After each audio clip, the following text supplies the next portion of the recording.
Chairman of the Record Cast, Registrar of the Osmania University, Principal of the University College of Law, District University Dias, Environmental Law, Senior Advocate, Learned Advocate, and my dear students. Thank you for inviting me. I always think, no, I am aging, I am getting old, but there is always a student inside me. I think it is true for everybody. We may be getting old, but there is an element of youthfulness in all of us. So, given an opportunity that I get an invitation from students, I don't hesitate, I immediately accept the invitation. Thank you very much at the outset for inviting me to Osmania University, one of the greatest universities in the country, and to the University College of Law. Well, standing in front of you is like going down in memory lane for me. I was also a student of law. Friends, at the outset, I must tell you with a caveat that I am not going to speak long. There's a rock music kind of an ambience here, so I don't want to come in between. I'm sure there will be more interesting programs after this. During my time, that's the late 80s I'm talking about, I studied in the Government Law College. That is also a century old, set up in 1900 in Guwahati. Earlier it was called Earl Law College and Government Law. Our classes used to be held evening, 4:30 onwards. The composition of the students, there used to be a fair percentage of students. Then there used to be retired government servants. Then there used to be government servants. Classes used to be held at 4:30 because to enable the government servants to come a bit early from office. Some bored housewives, they used to be there. So it was a motley group, motley crowd that we had. And our teachers used to be mostly practicing lawyers from the High Court. They used to come in the evening after the 4 hours and they used to teach us. First year we had 4 papers, second year we had 4 papers, third year we had 4 papers, and that's it. I think legal education has come a long way since then. Last 30-35 years, we have seen a revolution taking place in the field of legal education. To a great extent, of course, I must acknowledge that this change has happened because of the direction of the Supreme Court. There is an appreciate pronouncement. Whereafter, the bar councillors ensure that there are no evening classes insofar as the ever be more systems. The curriculum as well as the intake of students has also seen a dramatic improvement after setting up of the first National Law University in Bangalore. Thereafter, most of the states are having national law universities, including our state, where I am the chancellor of that university, and very shortly we are going to have one convocation. In fact, today, Maharashtra National Law University and Nagpur is having a convocation. Some states have more than one national law university. For example, Maharashtra, it has got 3 national law universities. So it is named as a national law university. These are institutions which are created by state laws, state enactments. For example, NAFSA is a creature of the state legislation. Of course, there are well-meaning critics who I am not going to that, since I am the chancellor of one of the NLUs. Whether the purpose for which the NLUs were set up has been achieved or not. We have seen over the years, I don't have the statistics, therefore I will not go by numbers. But it is generally acknowledged that majority of the students, after passing out from the National Law University, joined the corporate firms, very few join the bar and lesser number succeeds in the judicial service examination. This is one area of serious concern. But the experience of the last 30-35 years has shown that conventional universities, traditional law colleges, like the University Law College here in Osmania University, Allahabad Law College, Jadavpur University, they are here to stay. They are here to stay, and products of these institutions are doing a commendable job in the bar. I have been told, and it's a very learning experience for me, that the alumni of this great institution has adorned the bench of not only this High Court, other High Courts also. They have adorned high officers in this country. And I'm sure the students who are present today will become eminent citizens of the country in the future by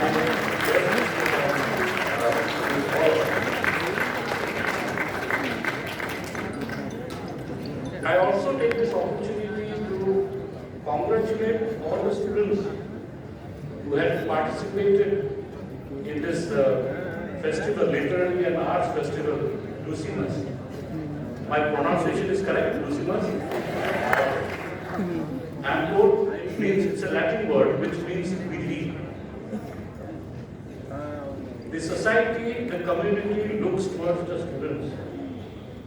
It's the students who have got new ideas, who have got full of energy, and whose mind is not yet polluted by other considerations in life, who are the leaders of the country, the future leaders of the country. So I congratulate all those who participated. I am deliberately not saying those who have won. Winning and losing is part of the same coin. It is not important who wins today, who loses today. The winner today will be tomorrow's loser, the loser today will be tomorrow's winner. It is not important. What is important is your participation. Law will teach you. As you progress in life, law will teach you that you cannot win each and every case. But what is important is the effort that you put in and the impact that you make by making a truthful presentation before the court. After all, it is the court which will judge the correctness of what you are saying. All that you can do is to present your case in a manner, in the best possible manner. As I always say, and I believe, there is no absolute truth. Truth is subjective. It is in the field of law as you will traverse. It is a question of competing claims, one group claiming, another group claiming, and it is in the shades of the competing claims that the courts will decide according to the case. So therefore, I congratulate each one of you for participating in this competition. And I'm sure you will go back enriched with the experience that you have learned here. Friends, I don't want to give a long speech, but as I said, the law course of the law curriculum has undergone tremendous changes and more changes are in store. Intellectual property rights, law relating to women, children, all these are now passing. You have more space law is another, sports law is another. All these courses are coming. In fact, I can share with you. In January, a group of surgeons who practice surgery by using the aid of robots. And of all people, they invited me to share one meeting with them. I did not know why they invited me, but maybe one of my brothers-in-law was a member of that group of surgeons. I went there and we discussed. The topic of discussion was that what would be the legal status of a surgical robot. In law, we all know that there are two kinds of persons. A natural person like you and me, which has got a conscience, which has sensibilities, senses, and an artificial person, like a corporation, an individual, so and so. In income tax law, you have got the legal, by way of legal fiction, you have got the income divided by. Now, whether personhood can be conferred upon a robot, that is the issue. I'm not going to burden you with what we discussed there, but the doctors were also spellbound about what happened, what is this. So this is another area which is coming. But at the end of the day, I told the surgeons that the robots that we use is there to help you to serve humanity. The robot will supplement your effort. The robot will not, or cannot, or should not supplant you in carrying out the surgical service. Friends, I am saying this because of what is happening in the legal field is that as we are witnessing, there is great deal of corporatization of the justice deliberations. Most of the time in the courts are consumed by litigations relating to corporates. As a result, the common man or the last man, as Mahatma Gandhi used to say, standing in the queue, is completely squeezed out of the legal system or the judicial system. He has got no place. Exorbitant fees of some of the better lawyers is another great hindrance for accessing justice coming to the courts. So therefore, this is a real issue. People are now talking. On the one hand, we have got the docket explosion, huge number of cases.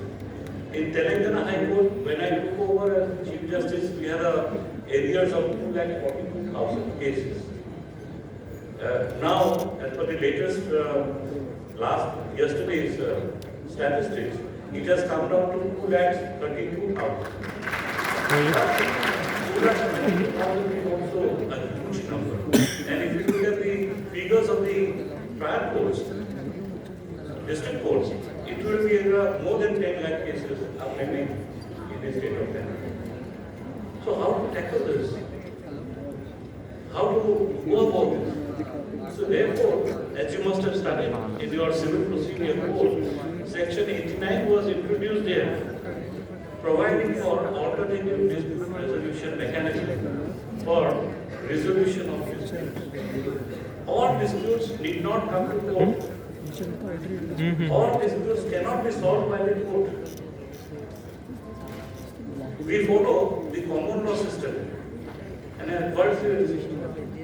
Petitioner, respondent, plaintiff, defendant. One wins, one loses.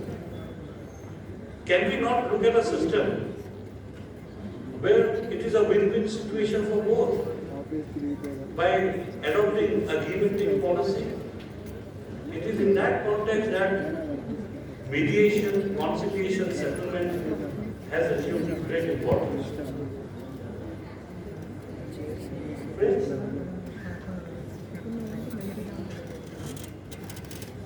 to be a good lawyer, I know it is an aspiration to be a good lawyer. It is important that we become good human beings first. That's again the subjective expression.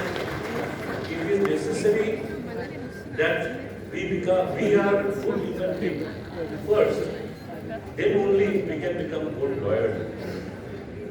By being good human beings, I don't want to give you a very intellectual definition. A person who is true to himself, who tries to help others, but even if he can't help others, he will not harm others, is a good man. The principle of life is that don't try to harm others. As you progress in life, as you progress in law, you will realize that there is a place for everybody under the sun. And law is not a course where you can, or a study where you can have a solo run. It is a kind of a group endeavor.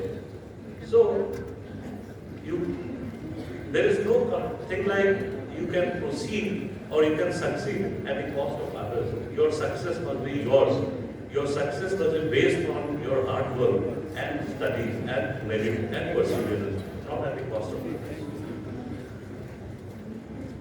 We all belong to society. We all belong to our community. You will find people in our community talking about religion, talking about casteism, talking about language, division of people. Please remember, our constitution, the fundamental of our constitution, drafted by the drafting committee of the Constituent Assembly, headed by Bharat Ratna Dr. B.R. Ambedkar. At the inception, it had been 95 articles. But if you ask me to describe the Constitution in one word, I will say the Constitution is based on the essence of equality. Our Constitution says men and men are equal. Our Constitution says men and women are equal. Please, as students of law, we are all students of law. I am also a student of law. Please always go to the preamble to the Constitution. It is a mirror to the Constitution. In Keshavananda Bharati's case, it was declared that it is a part of the Constitution. It's a basic structure of the Constitution. Our preamble tells us what our life should be or how we should live our life.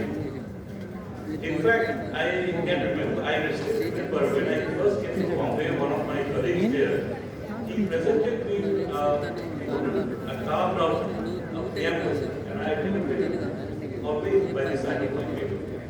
It is essential that all of us imbibe the values of our preamble, the Constitution, and try to guide our narrow feelings of narrow considerations of caste, language, religion, creed, so and so on.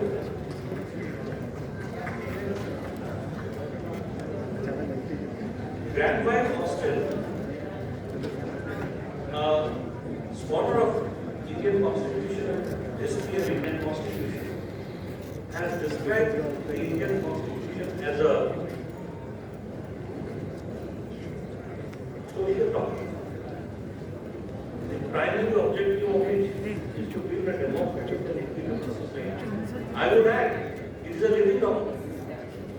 When it was framed in 1950, it was way ahead of its time. Even now, when we look at it, it is way ahead of its time. As I said, we are part of the society. All of us carry age-old prejudices in our mind. We try to remove those prejudices based on economic wealth, based on caste, so on and so forth. But sometimes, involuntarily, it finds expression. is what we do, what we hide. So as students of law, my understanding is to rise above all these narrow considerations, then and imbibe the constitutional spirit. I would like to end my speech by reciting a poem composed by the great Rabindranath Tagore, and it also sums up the essence of our constitutional reforms.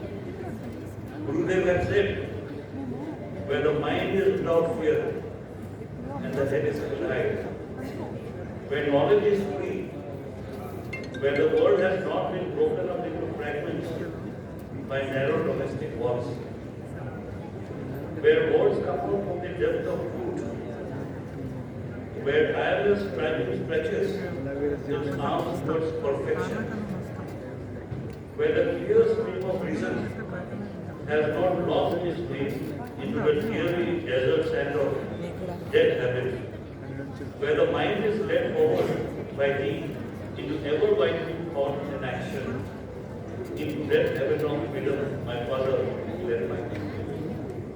I thank each one of you for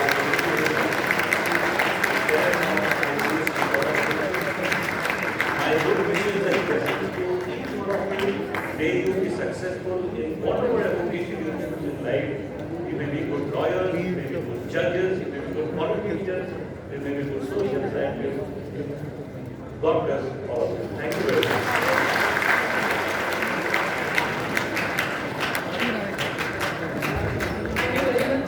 His Lordship. Our students has made our Lordship nostalgic, making him remember his olden days. Now with the permission of His Lordship, Chief Justice Ujjal Bhuyan, can we go for the prize distribution, sir? Thank you very much.